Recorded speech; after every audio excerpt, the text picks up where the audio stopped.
What's going on, guys? Void Energy Entertainment here, and we've got a video today of how to remove rust with just vinegar. Yeah, you heard that right, vinegar. Put that stuff in salads, we put it in vinaigrettes, you might put it in some other stuff. I'm just naming some food off the top of my head, but we eat that stuff. How can it remove rust? Well, I'm going to show you that in today's video. So, we're going to start off on our supply list. Number one is some distilled white vinegar, enough to fill up a container and submerge your choice of steel. Now that we've got our vinegar in our container, we're going to go ahead and grab some wire brushes. I've got a small one and a large one just to help me out, but you can use whatever wire brushes you got on hand. If you don't have any on hand, you can get some from a hardware store, Lowe's, Home Depot, wherever you want to go. Now that we've got our vinegar and our wire brushes on hand, along with our container, of course, can't forget that, we're going to go ahead and get our choice of metal. You can go iron or steel. I'm going to be going with a railroad spike, which is a mild carbon steel.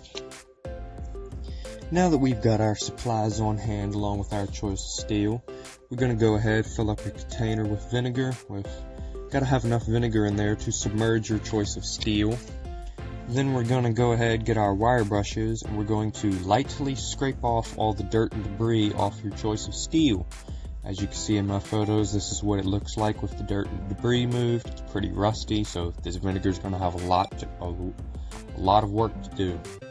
So after we've done lightly scraped all that off, we've got our container of vinegar. We're going to put our steel in, and as you can see on my piece of steel that I'm using, I've got the tip of it just sticking out slightly, just enough to where you can tell the difference between the rust and the shininess, just for video purposes.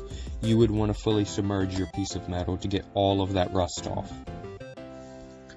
So it's been 24 hours later. We've pulled our piece of steel off, ran our wire brushes across it to get all the dirt and debris off of the vinegar, removing, or not removing, but lifting the rust off of the piece of steel. It's looking fairly shiny. I'm surprised it did all that quickly. 24 hours, it's pretty long or pretty short depending on how you look at it. But that's just our first 24 hours. We're going to go ahead, submerge it in the vinegar again for another 24 and see if that's just a slight improvement, or is it going to look a whole lot better. Let's see. So we've pulled it out again after 24 hours. So the steel has been soaking in the vinegar for a total of 48 hours. And we've scraped off all the dirt and debris again with our wire brushes, and it's not looking like too much of an improvement. So you can judge if that's good enough to submerge maybe your knife blade or some other sort of metal that you want to get the rust off of without having to destroy with like a grinder or doing a whole bunch of work with like sandpaper. So that'll go ahead and be the end of our experiment. Hope you learned how to remove rust with just vinegar and some wire brushes. So go ahead, don't forget to hit that subscribe button. Maybe like the video if you like it. Comment down below if some other interesting things that relate to this experiment. Share it with your friends so maybe they can learn how to remove rust with vinegar. And bye bye.